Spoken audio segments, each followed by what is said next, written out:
கோவிலோட பூர்வீகம் கைத்தார்னு சொன்னா நம்ப முடியுது. ஆமா, அதுக்கு முன்னாடி நம்மளோட மாயா ஹெர்பல் நெல்லை பேஜில் உள்ள முகப்பொழிவு பொடியை ஆர்டர் பண்ணா வாட்ஸ்அப் பண்ணுங்க, இன்ஸ்டால டிஎம் பண்ணுங்க. இந்த ப்ராடக்ட் ஒத்துக்கலன்னா 100% அமௌண்ட் ரிட்டர்ன் தர. சிவனும் பார்வதியும் உலகத்தை சுற்றி வரப்ப ஓய்வு எடுக்க ஒரு இடத்துல உட்கார்ந்ததாகவும், அந்த இடத்துல பார்வதி தண்ணி கேட்டப்ப சிவன் தன்னோட பிரம்மாயுதத்தை எரிஞ்சதாகவும், அந்த இடத்துல வந்த தண்ணியை பார்வதி குடிச்சப்ப அந்த தண்ணி கசந்ததாகவும், அந்த இடத்துக்கு கசப்பார்னு பேரிட்டதாகவும், நாளடைவில் அது கயத்தார்னு மருவியதாகவும் சொல்றாங்க.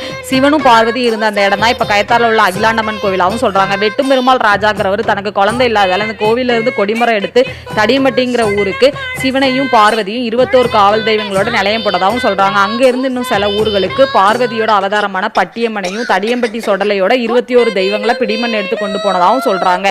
இன்னும் இந்த கோவில் தன் தங்கைக்காக பிறந்த வீட்டுல இருந்து சீதனமா கொடுத்ததாகவும் சொல்றாங்க. ஒரு கோவிலுக்குள்ள போறப்ப எப்படி ஒரு அமைதியும் நறுமணமும் இருக்குமோ அதே மாதிரிதான் நம்மளோட மாயா ஹெர்பல் நெல்லை பேஜோட முகப்பொழிவு பொடி.